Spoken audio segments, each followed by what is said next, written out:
Jail का नमक है, आज भी सप्लाई हो रहा है। अब मैं ज्यादा बोल दूंगा तो फिर वही बात है कि सब अलर्ट हो जाएंगे, तो आप उनको अलर्ट करना चाहते हैं तो बात नहीं अलग आप है। सच बताइए, तिहाड़ में करप्शन का नेक्सस काम कैसे करता है? जो पैसे ना ले उसके खिलाफ चुपचाप डाल दो कि जी ये पैसे मांगो। जेल में बैठकर बड़े बड़े माफिया गैंगस्टर अपना गैंग चला रहे हैं, ये कैसे मुमकिन हो पाता है? फोन कैसे चलता है? फोन तो जैमर लगे हुए हैं ना तिहाड़ में। वो सिर्फ बाहर के लिए हैं। इवन मैंने लॉरेंस तक के पास से फोन पकड़े। लोगों को ये कह के रखना कि मुझे झगड़ा नहीं चाहिए जेल में, और ये रहा। पर ये तो माइंड गेम हो गया ना, लॉरेंस तो आपके साथ भी खेल गया। फिर वही बात हुई तो दूसरी जेल में जाते ही दैट एक्सीडेंट पंजाब में हुआ। क्या हुआ? सिद्धू मूसेवाला? हाँ, अरे ये क्या हुआ था बताइए जरा सा। लॉरेंस हमेशा अपने साथ सुंदरकांड पूरा बड़ा सा पैक करके लाल कपड़े में वो हमेशा रखता है। सुबह 4 बजे उठेगा, कॉलगल बुलवाता था, लड़कियां आती थी, हीरोइन आते थे मिलने के। सुकेश के लिए लिटरली ऑफिसर्स लड़ते थे, मुझे इस जेल में पोस्टिंग दो या सुकेश की अब ट्रांसफर करो, बहुत टाइम हो गया, हमारी जेल में भेजो। ये कैसे वो जेल में कैसे मर्डर हो गया भाई अंकित गुर्जर का? एक ग्रुप था जिन्होंने उसको फिजिकली असॉल्ट किया। कौन ग्रुप था? ऑफिशियल ज्यादा थे भाई उसमें। आपकी बात से समझ में आ रहा है कि तिहाड़ जेल ऐसा लग रहा है पैसे का पूरा एकदम लॉटरी है। करोड़ ऐसा कितना है आता कि होगा? भाई 10 करोड़, साहब, 20 करोड़? बियॉन्ड तिहाड़ जेल की स्वेलो करेगा और ले जाएगा, अंदर वॉमिट करेगा, निकाल के दे देगा। अरे ऐसे कैसे डाल के फिर वोमिट कर? मैं आपको दिखाऊं कि मेरे पास रिकॉर्ड है कि एक आदमी के चेस्ट में, पेट में 5 फोन। अच्छा, मतलब एक गैंगस्टर तिहाड़ जेल के जेलर का जो है वो ट्रांसफर पोस्टिंग देख रहा है। 2 नंबर जेल में था मुन्ना बजरंगी। मैं आपको दिखाऊं, ट्रेन में 10 किलोमीटर पहले तक से मेरे आदमी मिल जाएंगे आपको। कोई डर नहीं भाई, मैं डरता धमकाता था मतलब? हाँ, साफ कहता था। जेल में एक आदमी है जो कि महीने के 1 करोड़ रुपए खर्च करता है। 1 महीने में वो मैं अर्श से फर्श पे आ गया जब मैंने डिजायर्स पूरी नहीं की।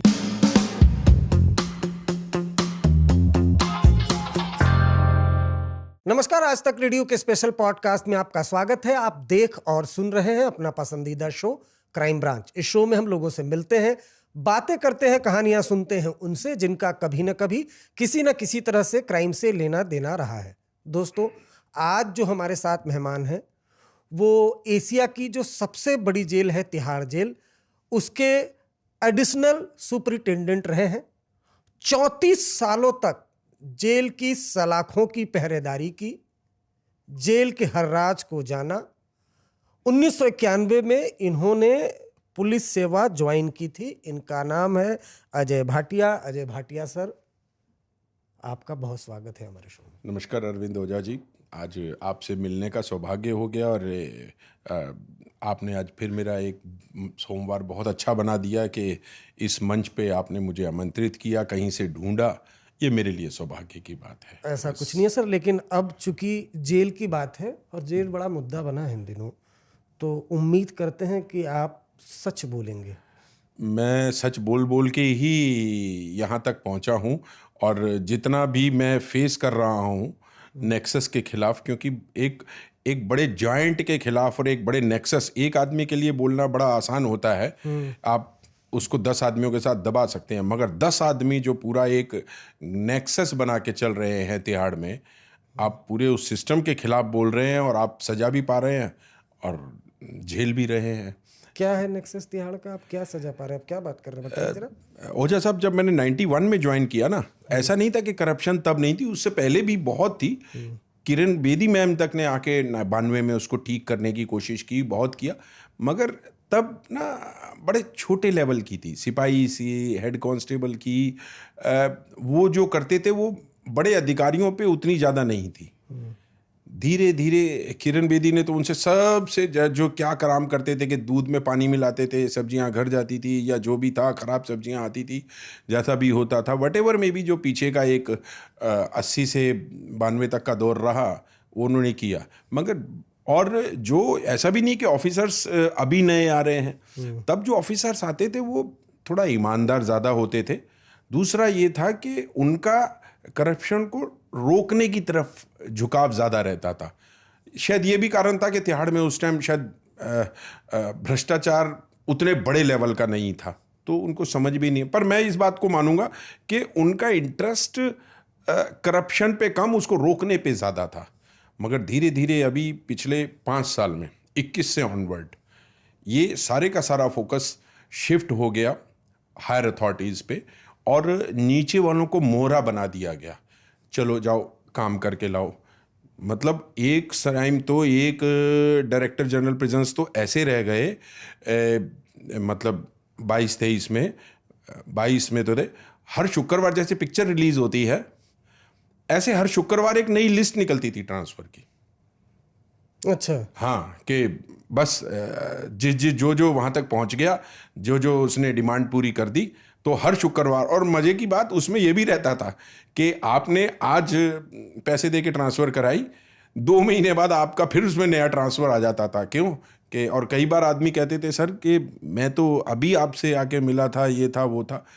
नहीं, ये हालत नहीं, करप्शन क्या, ये ट्रांसफर पोस्टिंग का करप्शन की क्रिमिनल और जेल में सुविधा दिलाना, जिस भी तरीके से पैसे निकल सकते हो वैसे निकालो। बल्कि हालात ये आ गई कि सुकेश के टाइम से जो एक्सीडेंट का एक दौर शुरू हुआ, तिहाड़ ने बहुत बुरे हालात देखे। मतलब सुकेश के लिए लिटरली ऑफिसर्स लड़ते थे कि मुझे इस जेल में पोस्टिंग दो या सुकेश की अब ट्रांसफ़र करो, बहुत टाइम हो गया, हमारी जेल में भेजो। अच्छा, मैं अपने दर्शकों को बता भी दूं कि सुकेश चंद्रशेखर एक महाठग, जिसने जेल में बैठे बैठे एक उद्योगपति की वाइफ के साथ 400 करोड़ से ज़्यादा की ठगी को अंजाम दे दिया।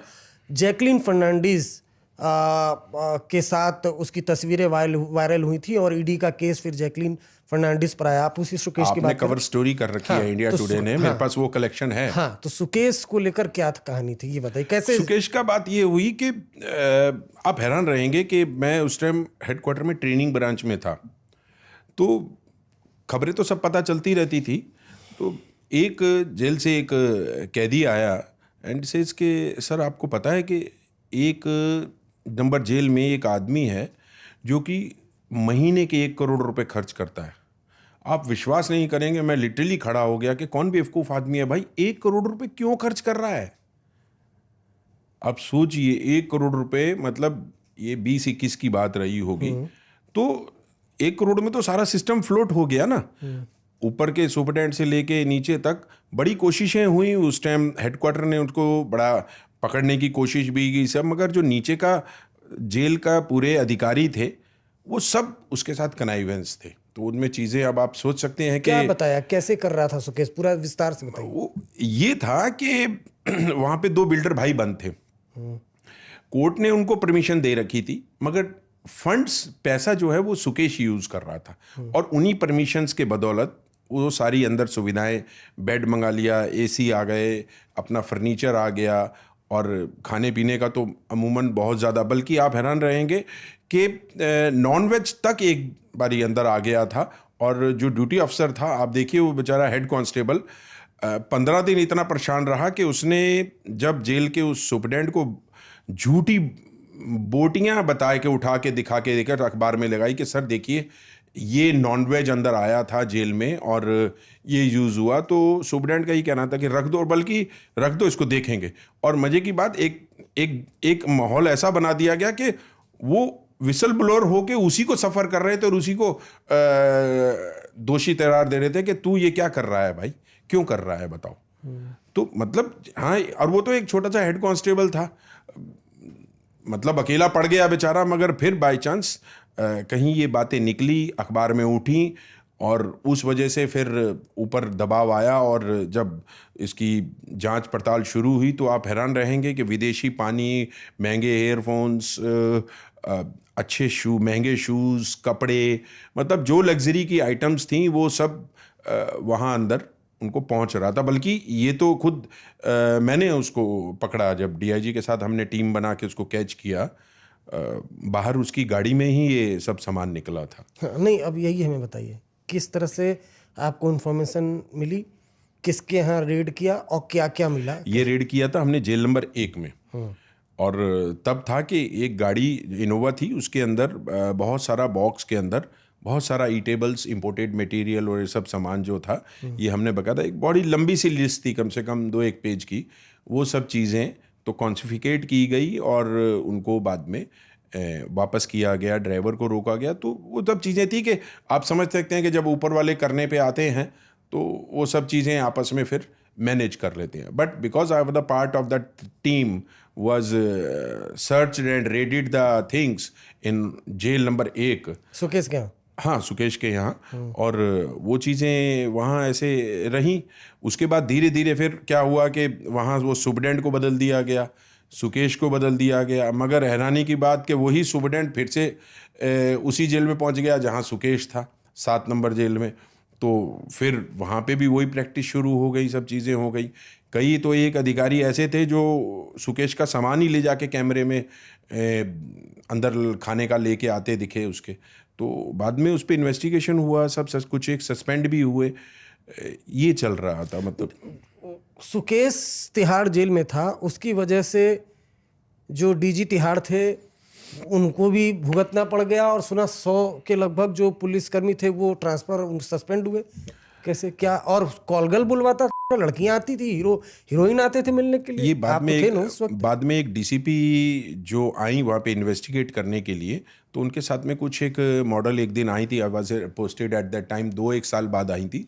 तो उन्होंने आके उस लोकेशन को, सब चीज़ों को आइडेंटिफाई किया कि हमें इसी जेल में ऐसे ऐसे बुलाया गया था, यहाँ ये लोकेशन सीढ़ियाँ थी या कमरा था।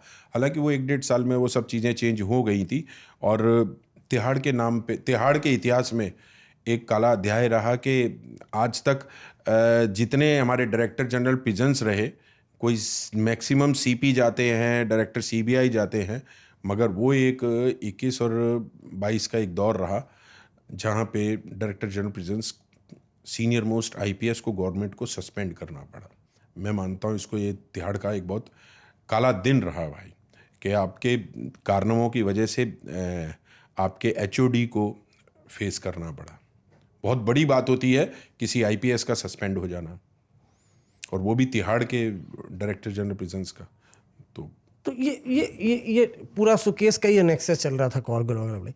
ये तिहाड़ में करप्शन का नेक्सस काम कैसे करता है? मतलब किस तरह से काम करता है? अगर कोई डिटेल 1-2 आप केस स्टडी या कई रेड ऐसा है कि कोई कहानी, एक सुपरडेंट हो गए, 2 डिप्टी सुपरडेंट हो गए, और उनमें से एक कोई सुपरडेंट हो गया। अब जैसे मैं आपको बताता हूँ कि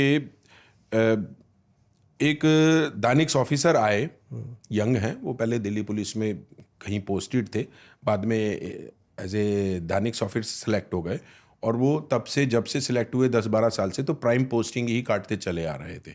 ठीक है, उनके आने से धीरे धीरे उन्होंने मेहनत की, उनको एक छोटी जेल दी गई, तो वहाँ से उनसे जो चीज़ें उन्होंने करा के कहीं अप्रोच करके, क्योंकि अब इनकी अप्रोच होती है तो डीजी के ऊपर भी प्रेशर होता है कि भाई इनको कोई अच्छी जेल दे दो, काम करेंगे, ये रहा, तो उनको 1 नंबर जेल दे दी गई।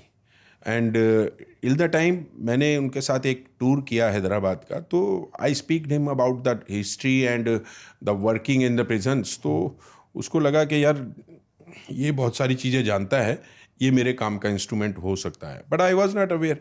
तो वो मुझे स्पेशली पोस्टिंग करा के लेके गए, और देन सेज के भाटिया जी सारी जेल आपकी, ठीक है, और आप सारी, आप जैसे आप मैनेज करना चाहो वैसे करो।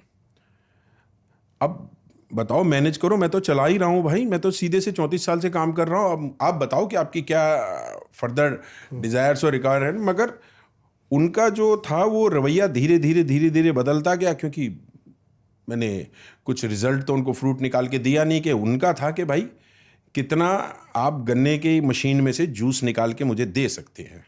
अच्छा, हाँ, पैसा कैंटीन दे दिया, सब कुछ, जेल छोड़ दिया कि आप जाओ जिस मर्जी से जैसे मर्जी बात करो। और मैंने कहा यार मेरे को बताओ तो सही कि आपको क्या चाहिए। मैं सिस्टम ठीक से चला रहा हूँ, जो साफ सुथरा है कि जेल में झगड़ा ना हो, मारकाट ना हो, और कुछ नहीं हो, और तंबाकू नहीं भी दे, और जो फ़ोन अगर चलते हैं तो पकड़े जाए, यही हमारा काम है, सीधी सी बात है। खैर चलता रहा, और 1 महीने में वो मैं अर्श से फर्श पे आ गया, जब मैंने डिज़ायर्स पूरी नहीं की, और एक नया ऑफिसर उनको मिल गया। तो ठीक है, देन ही सेज के भाटिया जी आप कोर्ट चले जाओगे, तो कभी मुझे यूपी की कोर्ट में, तो कभी हरियाणा की किसी कोर्ट में, और कभी कहीं पे। मैंने कहा कोई इशू नहीं है मेरे को। क्या डिजायर थी उनकी? यही कि भाई कुछ तो निकाल के दो, कमा के तो दो, सीधी सी बात है। और कमाई का जरिया क्या है तिहाड़ में, कैसे कमाई का जरिया तो आपको कुछ भी करना है। सबसे पहले तंबाकू बिकेगा तो नहीं बिक सकता, बिना पैसे के नहीं बिक सकता। कितना पैसा तंबाकू का? तंबाकू आप ये देखिए कि ये जो आपकी पानी की बोतल रखी है ना, इसका जो ढक्कन है, ये एक ढक्कन में जितना तंबाकू आएगा ये जेल के अंदर 500 से 700 रुपए का है। अच्छा, मतलब ये आप ढक्कन खोल के देख लीजिए इसमें कितना तंबाकू आएगा। हाँ, ये इतना तंबाकू जेल के अंदर सिर्फ 500 से 700 रुपए का है। 500-700 रुपए का ये जो हाँ ढक्कन जी, इतना जितना इसमें तंबाकू आएगा। तो आप सोच सकते हैं कि तंबाकू, एक सिगरेट नहीं, तंबाकू से ही काम चलता है, सिगरेट नहीं जा पाते क्योंकि आप तंबाकू चला गया तो आप सिगरेट पत्ते से भी बना लेंगे, आप कागज से भी बना लेंगे, सिगरेट क्या बनानी है। तो तंबाकू कैसे जाता है, लेके लोग जाते हैं? तंबाकू तो मैंने बताया ना, नीचे से स्वेलो करके ले जाओ, नीचे से ले जाओ, ऊपर से स्वेलो करके ले जाओ, आराम से ले जाते हैं।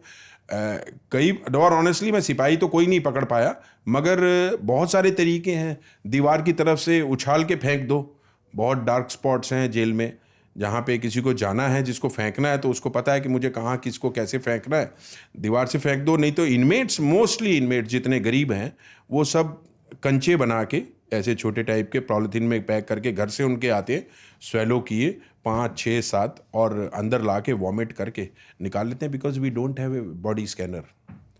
तो वो चीज़ें रहती हैं। और उसके बाद फ़ोन चलाने का है, अच्छा खाना खाने का है। फ़ोन कैसे चलता है? फ़ोन तो जैमर लगे हुए हैं ना तिहाड़ में। वो सिर्फ बाहर के लिए हैं, अंदर पता नहीं भाई, सब फ़ोन चलते हैं यार, बड़े आराम से चलते हैं, एक से एक बढ़िया। उनको पता होता है कौन सी उसका आपका जो है कंपनी है, उसका फ़ोन चल रहा है, वो उसी का सिम मंगाते हैं। एक फ़ोन चलाने का कितना, मतलब पैसा? कितना नहीं है, बस आप बात रेट नहीं है, बस वो आपको खुद आके अपने आप दे देगा कि जी मैंने महीने के पैसे दे रहा हूँ, आपको सर को डराना है। यहाँ बात ये है कि बदमाश को भी पैसा देने का शौक है। आप नहीं लोगे तो आपके खिलाफ एक ही काम होगा, कोर्ट में जाएंगे कि जी एलिगेशन पे एलिगेशन के सर पैसा मांगते हैं, सर पैसा मांगते हैं, बहुत तंग करते हैं, और आप ले लोगे तो आप बहुत बढ़िया, आपसे कोई शिकायत नहीं। अच्छा, बदमाश कहता है पैसे ले। हाँ, यही नेचर है कि क्योंकि देखो बदमाश को क्या है कि उसको गलत काम करने हैं। उसको क्या चीज़ चाहिए कि उसको कोई कैमरे में ना देखे, उसके कोई आसपास ना हो, कोई उसका फ़ोन ना कैच करे, उसको जो 4-5 चेले चपाटे जो आसपास उन्हें गैंग बनाया है वो सब मस्त रहें, वो कैसे भी खाना मैनेज करके लाएं, जो मर्जी करें, वो सब चीज़ें उनके साथ वो रहती हैं।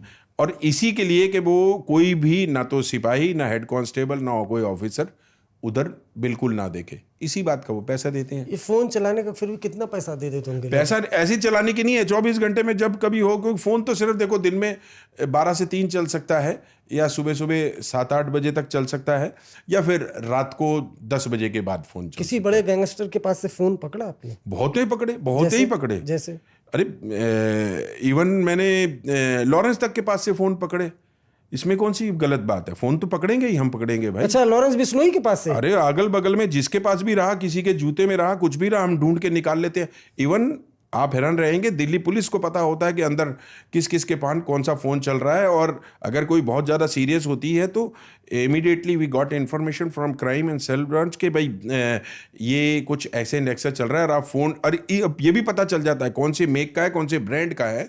और लॉरेंस किसका है? देखिए, आपने बिल्कुल सही बात बोली, चाह लीजिएगा। दरअसल मैंने सिद्धू मूसावाला हत्याकांड के बाद मैंने ऑडियो कॉल आज तक पर, इंडिया टुडे पर चलाया था, जिसमें लॉरेंस बिश्नोई तिहाड़ जेल में बंद था, और उसको एक फ़ोन आता है लॉरेंस बिश्नोई को कि सिद्धू मूसेवाले को हमने मार दिया है।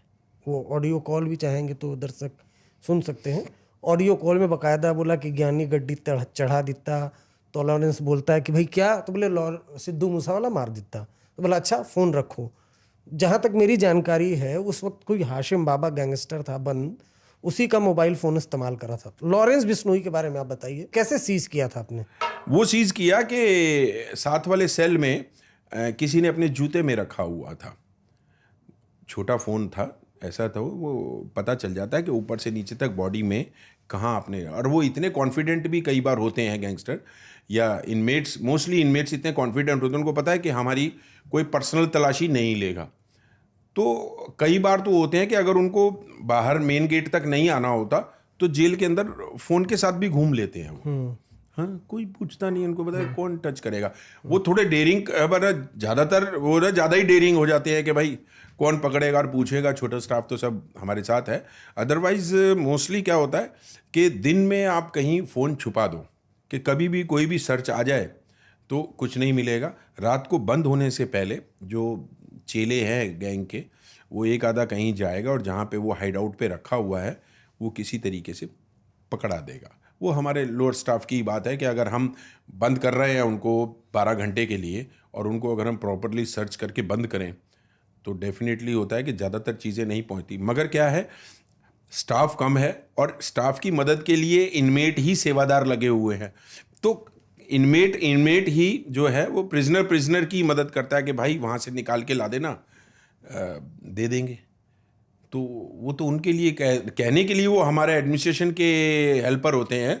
और दिक्कत ये है कि हमने भी इतना लथार्जिक हो कि हमारे लोअर स्टाफ ने ऐसा भी छोड़ रखा है कि भाई सारी चीज़ें जो है वो इनमेट्स के भरोसे छोड़ रखी हैं। यही तो नेक्सस है ना। हाँ, इसी यही से है, तो कमाई होती है। बस यही चीज़ें हैं। सच्चाई तो यही है ना। अब नीचे वाले को भी तो पैसा चाहिए। जब ऊपर वाले को वो देखता है कि यार इतना बड़ा अमाउंट, तो फिर नीचे वाला बेचारा क्या करेगा? नीचे वाले को तो मुश्किल से।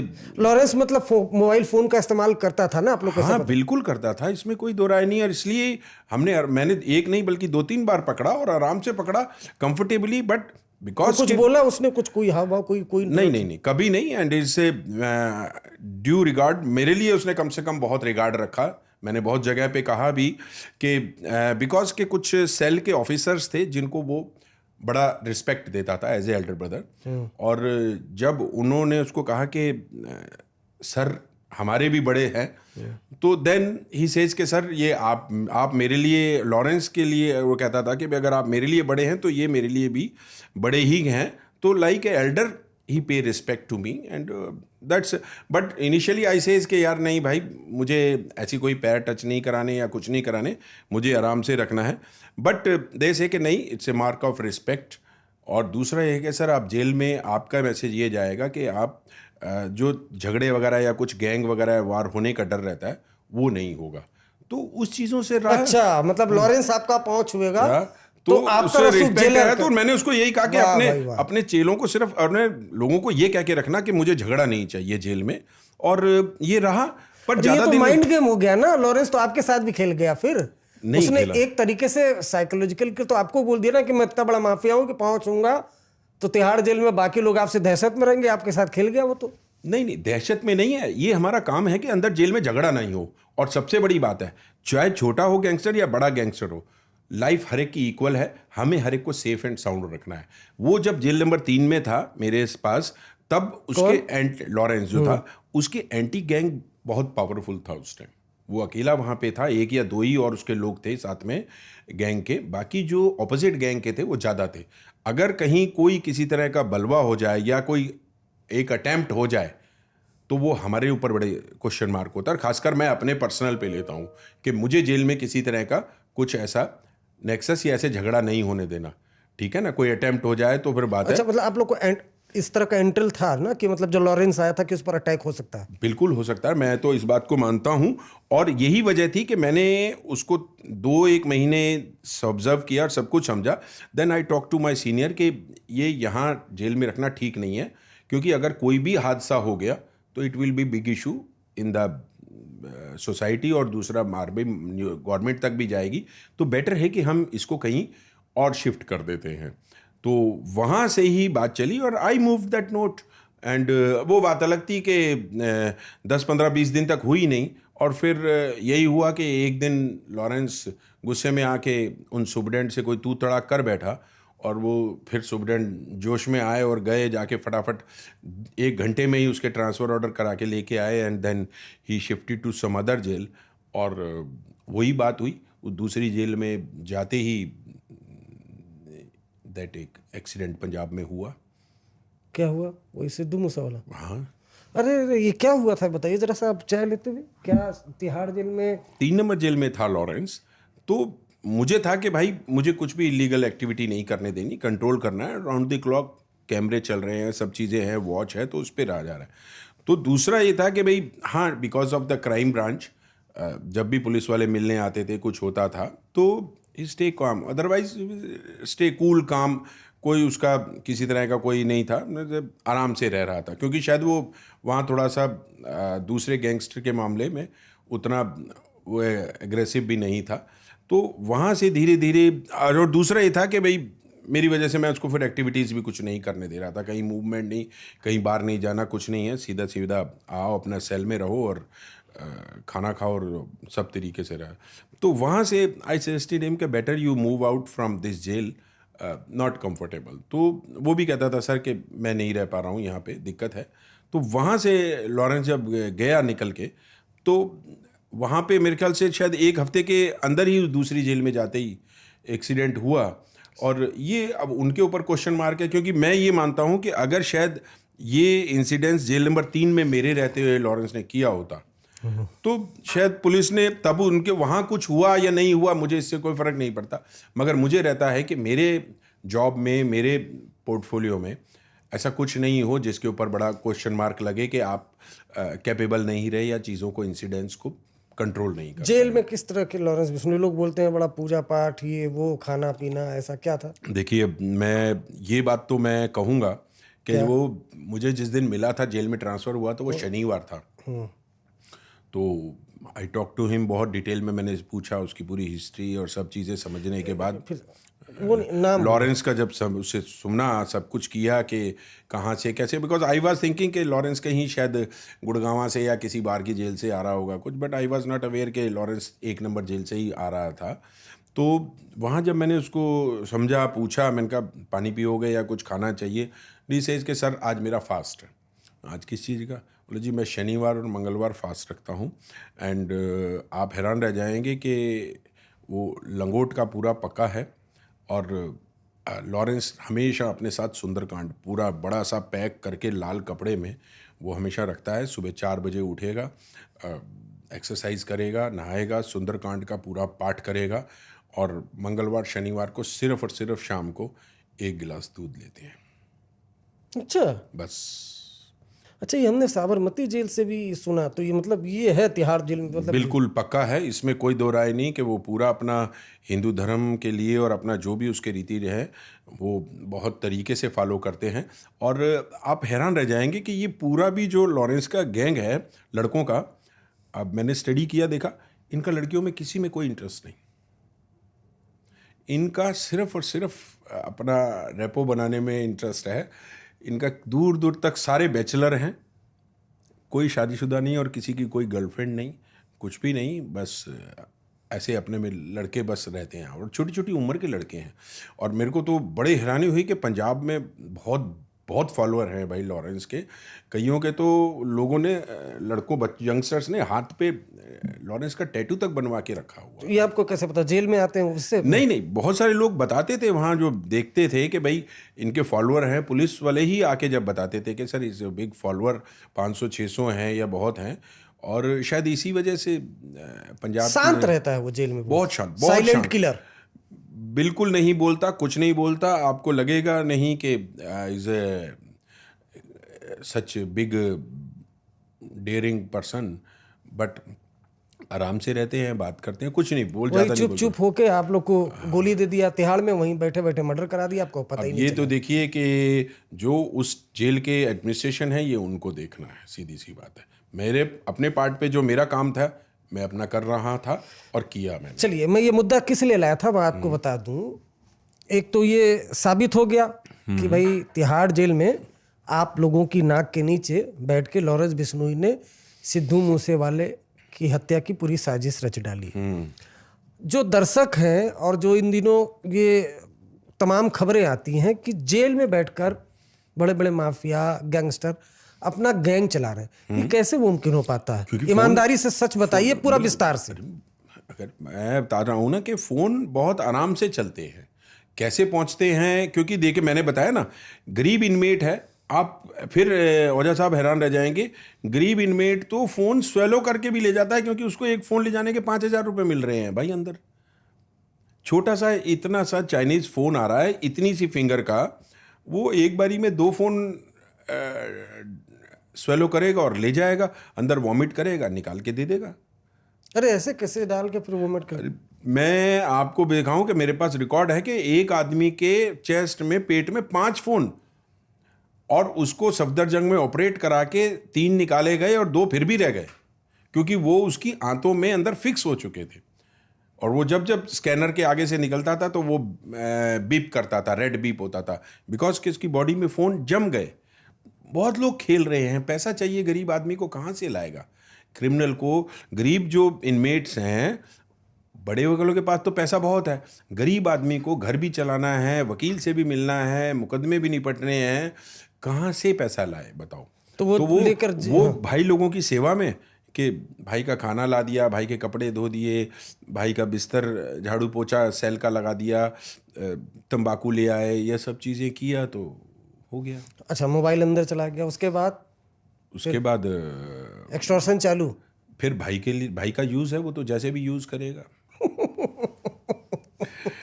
नहीं तो आप लोगों के पास इस तरह से तमाम देश से पुलिस आती थी ना, कि यहाँ से तिहाड़ जेल से एक्सटॉर्शन कॉल आया या यहाँ से फ़ोन कॉल किया गया, इस तरह की किससे कोई कहानियाँ 2-3 बड़े गैंगस्टरों के बताइए। वो आई वॉश कर देते हैं, दिखाते हैं, हम कह देते हैं सर्च लिया, कुछ नहीं निकला। मतलब क्योंकि एक्सटेंशन कॉल तो बहुत पहले हुई ना, तभी तो नहीं भागे आए। जब तक एक्सटॉर्शन की कॉल अगर मान लो चलो हरियाणा से ही कहीं से आई, तो वो एकदम कूद के तो नहीं आ जाएंगे। वो अपना सिस्टम चैनल को फॉलो करते करते करते आईबी से या वो अपने डीजी से, हमारे डीजी तक हेडक्वार्टर से होते हुए आएंगे, और हम उसके ऊपर कहीं उस टाइम सर्च कराएंगे हफ्ते 10 दिन बाद, तो वहाँ तब तक चीज़ें नहीं मिलती हैं। वो चीज़ें तो सब वहाँ से हट चुकी होती है ना। एकदम विस्तार से हमें बताइए कि तिहाड़ जेल से ये जो बड़े बड़े माफिया हैं वो बाहर अपना सिंडिकेट गैंग कैसे चलाते हैं? क्या मिलने, फ़ोन, क्या क्या साधन से? बात तो सारा तो नेटवर्क फ़ोन का है। आप फ़ोन पे हैं, पुलिस सुन रही है, सारे सिस्टम फ़ोन सुन रही हैं। उनको भी चाहिए कि गैंगस्टर की क्या एक्टिविटीज़, क्या बातें हो रही हैं, वो सारी रात बैठ के सुनते हैं। अगर कुछ उनको लगता है तो वो इमीडिएटली उसको बाहर, अगर कोई एक्सीडेंट ऐसा ही होने वाला है, या जैसे कोई आर्म्स की डील होने वाली है या कुछ और होने वाला है, देन दे ट्राई टू नैब, कि भाई कोई गैंगस्टर मिलने वाला है, कैच करेंगे, कोई नामी गिरामी बदमाश पकड़ेंगे, तो उससे उनको थोड़ा सा होता है, प्रमोशन मिलता है, ये सब चीज़, तो वो उस चीज़ पे फोकस करते हैं। अब इन गैंगस्टर्स का भी क्या होता है कि they also talk in A code word, अच्छा, खुली बात नहीं करते हैं। तो अब इनके जो कोड वर्ड होते हैं तो कई बार पुलिस भी समझ नहीं करती है। अच्छा, फिर इनके क्या होता है कि मैंने आपको कॉल किया, मैं तो घर पे बात कर रहा हूँ, मगर घर का नंबर आगे फिर कॉन्फ्रेंस पे जाएगा। अब वो कौन से नंबर पे जाएगा और किससे क्या बात हो रही है, ये चीज़ें भी लिंक्ड होती हैं। अच्छा, लॉरेंस बिश्नोई के अलावा और खतरनाक गैंगस्टर आपको कौन सा लगा? काला जठरिया, वो कौन सा खतरनाक गैंगस्टर माफिया? लाइफ में तो ऐसे बहुत सारे देखे, लॉरेंस से लेके, सॉरी, चार्ल्स शोबराज से लेके लॉरेंस तक सब देखे। सबसे खतरनाक कौन लगा? हम तो कोई भी नहीं लगा, ऑनेस्टली नहीं लगा, कभी नहीं लगा। इस उम्र तक आते आते मेरी बच्चों की उम्र के हो गए यार। मैं तो अक्सर क्या कहता था कि यार तुम्हारी उम्र कितनी है बताओ, हैं? तो अगर कोई मेरे सामने 30 साल का या 35 साल का बदमाश खड़ा हुआ है, गैंगस्टर भी है, तो मेरे तो वो बेटे की उम्र का हो गया भाई। मैं 50-55 में पहुंच के, जब मेरे बड़े बेटे की उम्र 35 साल है, तो मेरे लिए तो मेरे बच्चे के बराबर हो गया यार। तो मैं तो उसको प्यार से समझा सकता हूँ ना कि भाई, हाँ, वैसे भी तो ये जो माफिया उम्र का फ़र्क आ गया। और देखिए सबसे बड़ी बात है, मैंने कोशिश की कि रिस्पेक्ट कमाई जाए, कि आपको मारने से पहले या किसी से, कि आपका डर, आंखों का डर, आपकी आवाज़ का डर, आपके चेहरे मोहरे का डर, मार से ज़्यादा मार का डर होता है। और बदमाश को सिर्फ एक, अगर जो गलत है गैंगस्टर है, कुछ एक ही बात समझ में आती है, देख भाई, अगर तेरे साथ कुछ हो गया, तेरी बेइज्जती हो गई, तो तेरी इज्जत चली जाएगी। और आपको पता है, समाज में अगर एक बार इज्जत चली जाए, तो मतलब चाहे जेल वो के बाहर अंदर रहे चाहे वो अंदर है, वो इज्जत। तो मुझे तो यही बातें सब समझ में आई कि जो पीछे से मैंने सीखी, कि भाई मार तो आप लोगे, मारने के बाद उसका डर खुल गया तो फिर वो पक्का बेशर्म हो जाएगा। तो मारने से पहले उसका डर से अगर वो ठीक होता है, कंट्रोल होता है, तो आराम से वैसे रह भी सकता जेल में ना ये गैंगस्टर वगैरह मुझे लगता है बदमाशी नहीं करते होंगे, सबसे सुरक्षित तो जेल ही है। जेल में तो सबसे ज्यादा वो सुरक्षित हैं आजकल।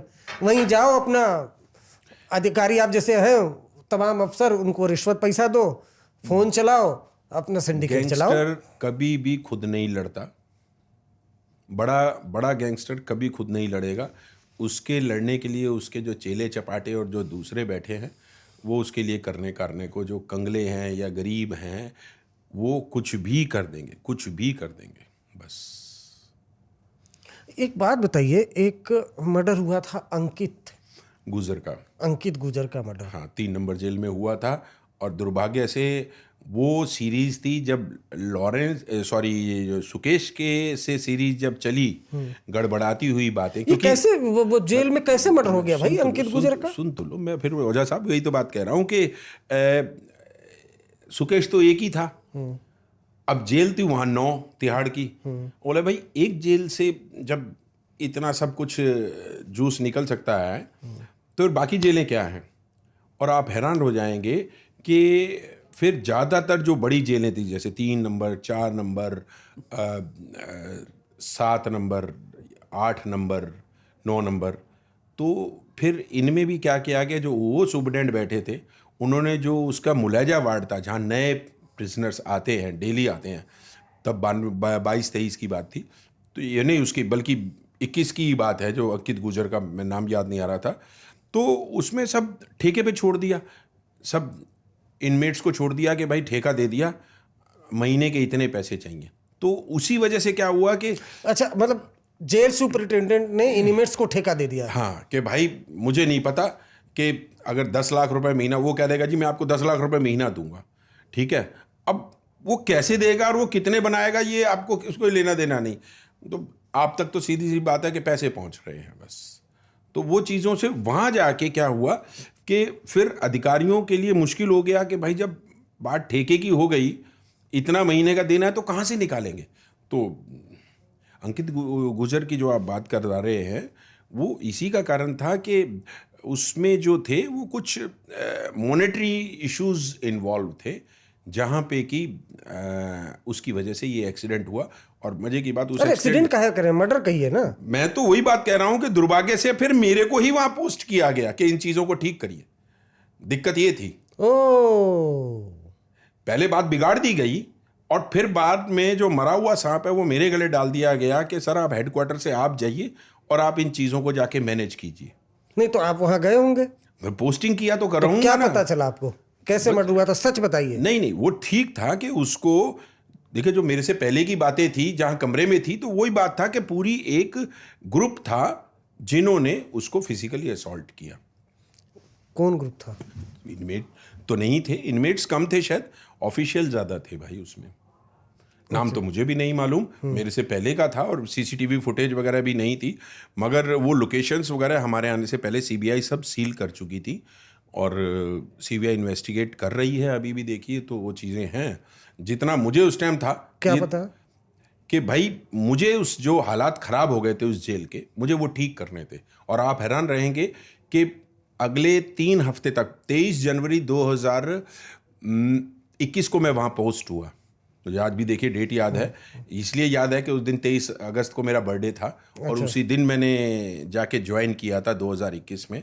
और उसके बाद लगातार 3 या 4 शनिवार को तो उनको लगा कि ये तो हेडक्वार्टर से आए हैं, क्योंकि मैं बीच में ना काफ़ी टाइम तक टच में नहीं था प्रिजन सर्विस में। मतलब 12 से बाहर गया, 16 से बाद 12 के बाद मैं जो निकला तो मैं डेपुटेशन से होके तो 21 में वापस आया। तो इनको लगा यार ये तो कुछ नहीं जानते होंगे जेल के बारे में, तो कोई ना कोई जो भाई जी थे या कुछ थे, तो वो हर शनिवार को कभी किसी ने झगड़ा कर लिया, कभी किसी ने ब्लेड चला लिए, किसी ने स्नैचिंग कर ली, कुछ भी क्रॉसिंग कर ली, 15-20 लोगों। तो 3 शनिवार तक लगातार ये वहाँ पे सिलसिला चलता रहा और रोज हर तीसरे शनिवार को शाम को होता था। कभी किसी ऑफिसर ने कभी किसी को थप्पड़ मार दिया और बोले जी पूरी जेल में दंगा हो गया और फिर अब संभालना पड़ा था। तो फिर मुझे लगा यार कि ये ऐसे बात नहीं बनेगी, आराम आराम से सीधे तरीके से नहीं है। अगर इस गैंगस्टर के पीछे बहुत सारे चेले चपाटे हैं तो कोई दूसरे इससे ऊपर भी कोई भाई होंगे। नहीं मतलब अंकित गुजर के मर्डर के बाद जेल के हालात खराब हो गए थे? ऑफ कोर्स थे, बहुत थे इसमें, तो टेंशन थी, बहुत टेंशन थी, क्योंकि आप देखिए कि जितने भी हैं जो एफआईआर वगैरह सीबीआई में लिखी गई है वो थोड़े सीरियस टाइप के हैं। देखिए मैं फिर जब मेरे पास कागज़ नहीं है तो मैं उस हिसाब से उतना बोल नहीं सकता, मगर जितना मेरे को पता चला it was not a fair deal, सीधी सी बात है।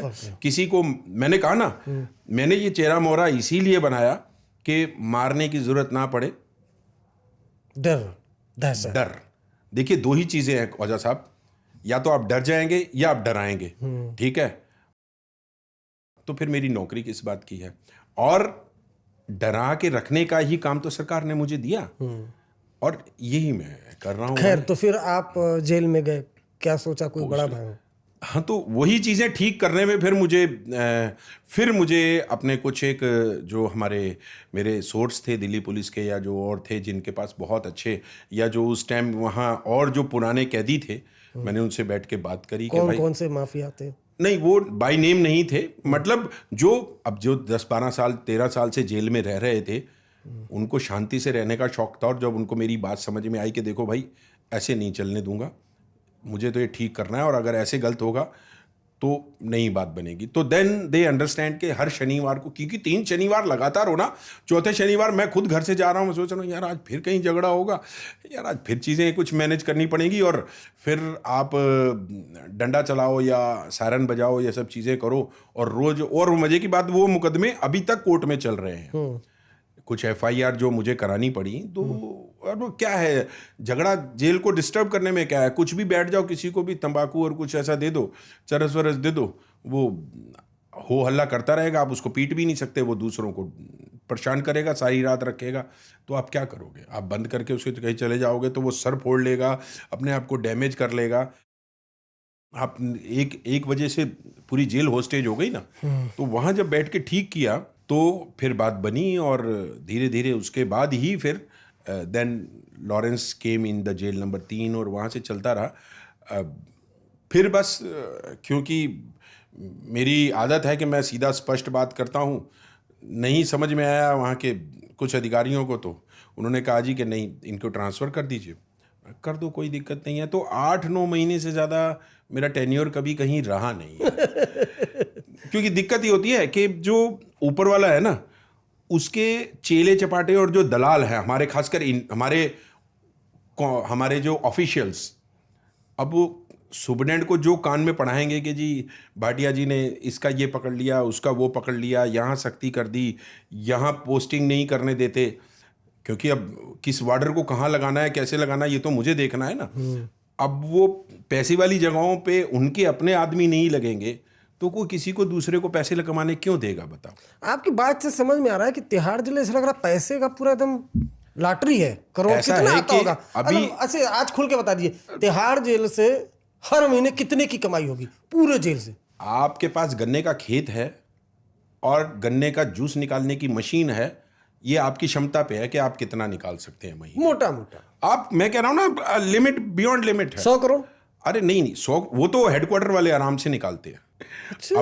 अब आपका प्राइम चैनल है, मेरे पास सबूत उतने नहीं है, फिर भी मोटा मोटा नहीं, बताइए 10 करोड़ 20 करोड़ 40 करोड़ 30 करोड़ बियॉन्ड जाइए तिहाड़ जेल की कमाई। हाँ जी, मतलब अभी जो 21 से लेके 25 तक के जो 5 साल का टेन्योर, 4 साल का मैं कह रहा हूँ, उसमें तो आप हैरान रह जाएंगे कि मतलब मेरे पास एक जेल में आके बेचारा कैदी रोता था कि साहब 3 घंटे हो गए एक दाल को गैस पे रखे हुए, गल ही नहीं रही है। 3 घंटे, सोचिए ऐसी कौन सी दाल आती थी बताओ। और बात कर रहे हैं तो मैं आपको अभी दिखाता हूँ, चलिए बाय चांस, ये देखिए, ये क्या है? ये क्या है? नमक है ये क्या नाम है, पढ़ रहे हैं? ये राजस्थान की एक कोई लोकल कंपनी है, उससे परचेज किया है। ये किसने परचेज किया? ये तिहाड़ का ही है। अच्छा, ये तिहाड़ जेल का नमक है। क्या इसकी खासियत है? अब खासियत ये है कि ये ऐसा नमक है कि अगर आप फर्श पे पानी गिर के इस नमक को गिर लीजिए, दिखाइए जरा ना। हाँ, तो बताइए इस नमक की खासियत। नहीं, तिहाड़ जेल के नमक की खासियत। जेल का नमक है, आज भी सप्लाई हो रहा है, अब मैं ज्यादा बोल दूंगा तो फिर वही बात है कि सब अलर्ट हो जाएंगे, तो आप उनको अलर्ट करना चाहते हैं तो वो बात नहीं, अलग आप है। सच बताइए खुलासा। तो इस नमक की खासियत ये है कि अगर फर्श पे पानी में गिर लीजिए ये तब भी नहीं गलता भाई, तो किसी के पेट में कहाँ से गल जाएगा बताइए। ये तिहाड़ जेल का नमक है जी, देख लीजिए, इसका है ये इंडिया करके मारवाड़ से। तो बताइए इस तरह का ये नमक है। तो पैसा निकालने के लिए तो आपको दिमाग से काम करना पड़ता है, ऐसे तो कोई चीज़ें नहीं है, बहुत है आराम से। ट्रांसफ़र, पोस्टिंग, प्रमोशन, सब में पैसा है। मुझे नहीं दी, 1 साल तक मुझे प्रमोशन नहीं दी बिकॉज के सर इन्होंने कमा के नहीं दिया। चलिए, तो करप्शन वाली बात हो गई, ये भी बात क्लियर हो गई कि तिहाड़ जेल से आपने साबित कर दिया कि जेल से माफिया गैंगस्टर पूरा सिंडिकेट चलाते हैं। और जो आप जेल नंबर 3 में गए तो वहाँ लॉरेंस भी आया था, तो लॉरेंस ने भी आपकी मदद की?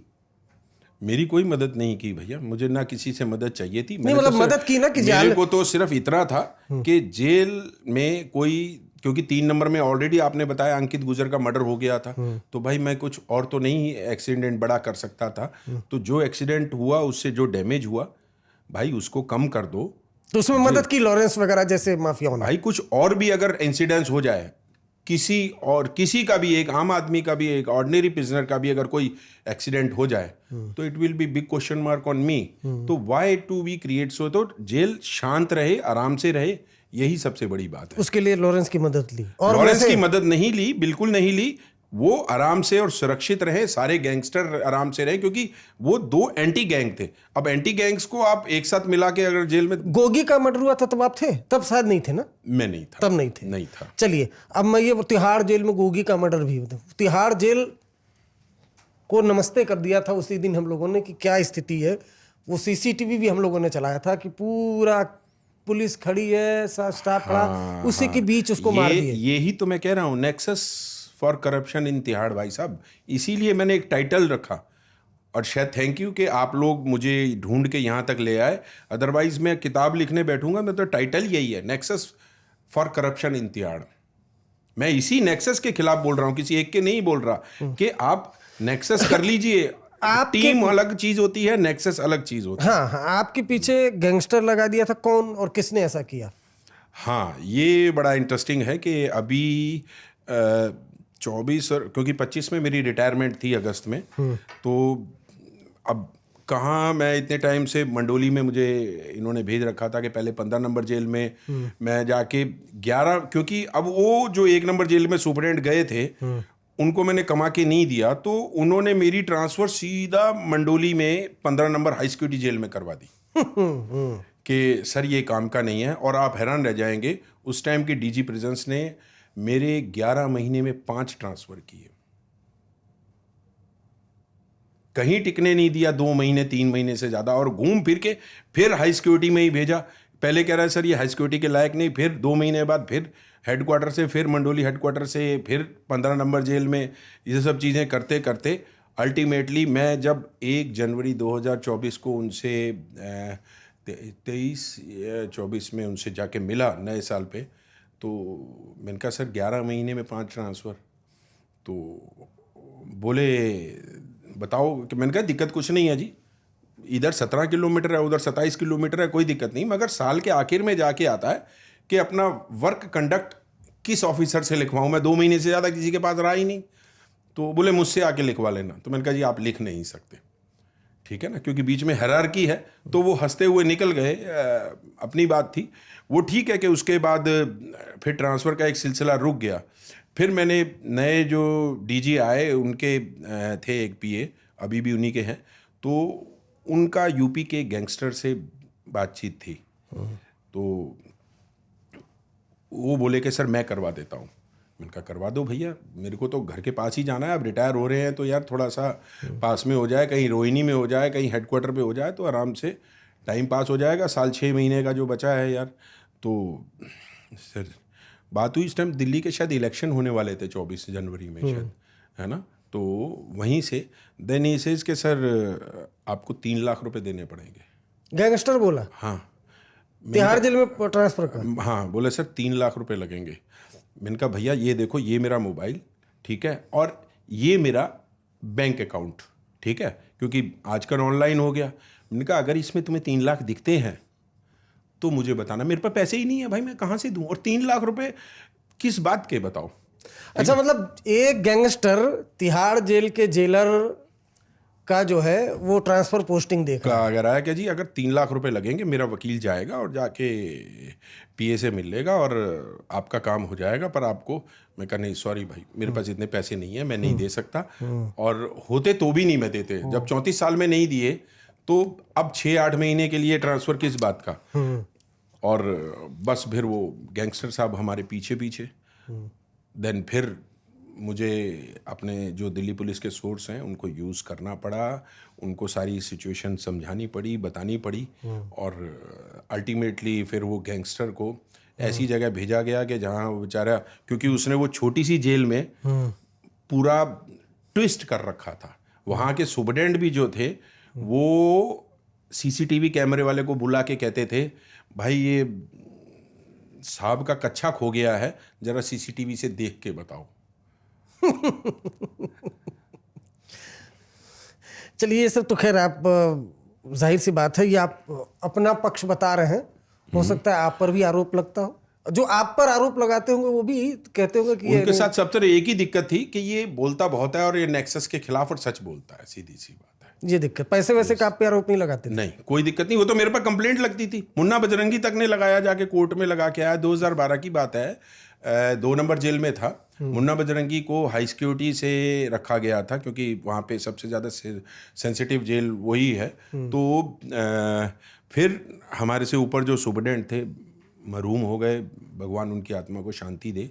तो उनके और उनके साथ में जो हमारे सिपाही काम कर रहे थे उन्होंने फिर नेक्सस कर लिया और उससे पैसे लेके और कहा कि यार ये भाटिया जी ही बीच में अड़चन है, इनके खिलाफ ही कोर्ट में लगा दो। तो वो गया और जाके, अच्छा मुन्ना बजरंगी का बहुत नाम था, उसको अंसारी का सबसे हाई सिक्योरिटी से निकाल के कैदी जेल में अकेले अंडर ट्रायल को खुला छोड़ दिया और वो सारी जेल में घूमता था। उसने डॉक्टर से अपना मेडिकल रिकॉर्ड मैनेज करा लिया कि इसका बीपी ये रहता है वो रहता है, और फ़ोन वोन का सब, सारा दिन सारे कैदी उसके आगे पीछे घूमते थे।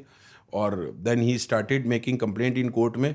मुझे कहता था सर आप कभी उधर की तरफ चलो तो मैं आपको दिखाऊंगा कि देखो। मैंने कहा मैं यहीं बैठा हूँ भैया, वहाँ कहाँ चलूंगा, बताओ, वहाँ भी बुला लेना, कोई डर नहीं है। उत्तर प्रदेश साइड। हाँ, बोला जी कभी उधर चलो तो मैं आपको दिखाओ, ट्रेन में 10 किलोमीटर पहले तक से मेरे आदमी मिल जाएंगे आपको, कोई डर नहीं भाई, मैं डरता नहीं। धमकाता था मतलब? हाँ, साफ कहता था। तो उसने एक बारी कंप्लेंट लगा दी 50,000 की, सर के भाटिया जी ने मेरे से 50,000 मांगे। तो पहले तो मैं भी परेशान हुआ, सब चीज़ें रही, समझ में नहीं आया कैसे बात करें। फिर मैंने एक नया दिमाग लगाया और आइडिया, मैंने कहा चलो माइंड गेम खेलते हैं। एक दिन आया, उसको लगा कि शायद कंप्रोमाइज़ कर लेंगे, कहेंगे यार चल जो हुआ ख़त्म कर, है ना, मान जाते हैं। मैंने बुलाया प्यार से, मैंने कहा यार ये क्या है? मैं यार देख, मुझे नहीं पता तेरा नाम है या नहीं है, क्या नाम है, मगर मेरा समाज में और सोसाइटी में और रिश्तेदारों में बहुत अच्छा नाम है कि एक बड़ा रसूख है, ठीक है। मैंने कहा यार कुछ तो देख। अबे कंप्लेंट भी लगाई तो सिर्फ 50,000 की, मैं किसको जाके दिखाऊंगा कि यार 50,000, कुछ मोटा अमाउंट लिखा होता तो मुझे भी कुछ आता कि यार कि हाँ कहीं से भाई कुछ ज़्यादा बड़े मोटे पैसे मांगे, ये क्या 50,000 जैसी चीज़ें यार लिखता है। तो वो मेरी बड़ी शक्ल देखता रहा, बड़ी देर तक सोचता रहा कि यार ये तो ऐसी कई बार ना माइंड गेम आपको खेलनी पड़ेगी, क्योंकि ये वो हैं जो लोग हैं जो दिमाग से कंट्रोल करने पड़ते हैं, फिजिकली कंट्रोल नहीं होते। तो ऐसी चीज़ें बहुत मिलती हैं, but you have to keep cool mind and try to understand. और जो भी आपके पास कुछ अच्छे कॉन्टैक्ट्स हैं तो आप उनको रखिए। अभी देखिए मज़े की बात, मैं पंजाबी बाग क्रॉसिंग पे ही अभी इसी हफ्ते खड़ा हुआ था, पिछले हफ्ते ही शाम के टाइम। तो वहाँ पे रेड लाइट पे, तो पास में ही एक कोई छोटा सा खोखा बना हुआ था, तो मैं 2 मिनट के लिए मोबाइल देख रहा, तो एक लड़का आया और पैरों को हाथ लगाया। भैया शक्ल पहचान रहा हूँ, मैं नहीं जानता। बोला सर 2010 में मैं रोहिणी जेल में यहाँ पे आपके पास काम करता था, मेरा नाम ये है और आप तब बोले जी आप अजय भाटिया हो ना, डिप्टी सुप्रिटेंडेंट हो ना? मैंने कहा हाँ भैया। सर देखो मैं वो 16 साल बाद वो मुझे पहचान रहा है कि सर मैं ऐसे ऐसे सेटल हो गया और यहाँ काम कर रहा हूँ, मैं एक्सपोर्ट इम्पोर्ट का काम कर रहा हूँ और ये चीज़ें, तो खुशी होती है। ऐसे लोग पहचानते हैं, आपको मिलते हैं, तो इसमें क्या गलत बात है? अच्छा, कुल मिला के जो कैदी मतलब जो जेलर कैदी को ज्यादा रसूख परेशान करे तो उसके खिलाफ कोर्ट में एप्लीकेशन लगा देते हैं। जो पैसे ना ले उसके खिलाफ चुपचाप डाल दो कि जी ये पैसे मांगते हैं, बस। अच्छा। हाँ, बहुत डाले गए। इवन तक ये जो गैंगस्टर मेरे पीछे पड़ा, इसने ही अपने कुछ लोगों को इकट्ठा किया और कोर्ट में, कड़कड़डूमा कोर्ट में लगवा दिया कि जी अजय भाटिया जी ने 2 लाख रुपए मांगे हैं। तो कोई बात नहीं, मेरे पास भी सारे सबूत थे। अब सबूत तो मैं आपके पास आज यहाँ भी लेके आया हूँ, पर नहीं दिखा सकता। तो सबूत थे सारे और जाके कोर्ट में दिखा दिए कि सर ये हालात हैं। अब कौन किससे क्या मांग रहा है ये आप देख लीजिए। Then judicial officer immediately understand कि दीज आर द थिंग्स। क्योंकि लेकिन आपसे जो अब तक अभी मैंने घंटे भर हो गया बातचीत की, उससे पता चल रहा है मुझे कि जेल जो है माफियाओं, गुंडों, अपराधियों की आरामगाह है। पेड गेस्ट हाउस है। बहुत बढ़िया वर्ड है, आरामगाह मत कहिए, पेड गेस्ट हाउस है। Paid guest house. Judicial custody अब नहीं रही, आप विश्वास नहीं करेंगे। 1 साल हो गया मुझे रिटायर हुए, इतना टॉर्चर किया गया, आज भी लगे हुए हैं मेरे पीछे। मेरी जो ड्यूज़, एलिजिबल ड्यूज़ थे जो मुझे रिटायरमेंट पे 31 अगस्त 2025 को मिलने चाहिए थे, ये जा के मुझे मार्च में दिए गए। और अभी भी NHRC जैसी कमीशन को डिपार्टमेंट खुलेआम झूठ बोल के दे रहा है कि जी हमने सब कुछ क्लियर कर दिया। ये वजह है, क्यों कि आप बोलोगे आप भुगतोगे, सीधी सी बात है। अकेला भुगत रहा हूँ, कोई बात नहीं, कितने दिन बोलोगे नहीं, मैं इन सब के चाहे जितने मेरे बिल्स हों, कुछ भी एलिजिबल ड्यूज भी इतने दिन तक रोके। आप सोचिए मैंने नहीं, अच्छा चलिए वो तो खैर, आई एम सॉरी मैं आपको बात काट रहा हूँ। ये जाते जाते चूंकि आखिरी मेरा सवाल है, इस नमक में क्या खराबी आपको नजर आ रही है? आपने दिया था, यूज करके देख लीजिए। 10 रुपए का, अगर 15 रुपए का कहीं बाजार में नमक मिलता है तो मुझे बताइएगा ओझा साहब। ये तिहाड़ जेल का नमक है। खैर सर, जो आपसे मैंने भी घंटे भर बातचीत की, और दोस्तों आप आए दिन न्यूज़ चैनलों में देखते होंगे, अखबारों में पढ़ते होंगे कि जेल में चाहे लॉरेंस बिश्नोई, चाहे तमाम इस तरह के जो गैंगस्टर हैं, वो जेल से नेक्सस चलाते हैं। आज जवाब अजय भाटिया जी, जिन्होंने लगभग 34 सालों तक तिहाड़ जेल, रोहिणी, तिहाड़ चूँकि एक मेन नाम है, लेकिन रोहिणी जेल, मंडोली जेल में सर्विस दी, और आज अपनी जुबान से बोल दिया कि किस तरह से जेल में लॉरेंस बिश्नोई फ़ोन चलाता था, बड़े बड़े माफिया फ़ोन चलाते थे, फ़ोन चलाने के लिए क्या करना होता है, जेल में फ़ोन कैसे ले जाया जाता है।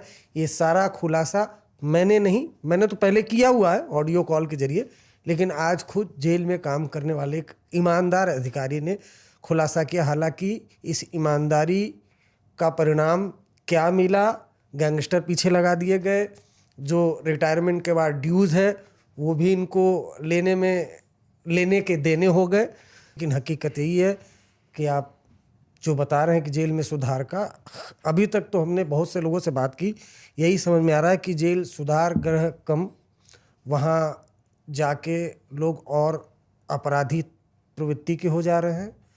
और खैर अब क्या बोलूँ, ये सारे खुलासे आपने हमारे शो में कर दिए। आपको पॉडकास्ट कैसा लगा? अपना फीडबैक और कमेंट जरूर करिएगा। शुक्रिया।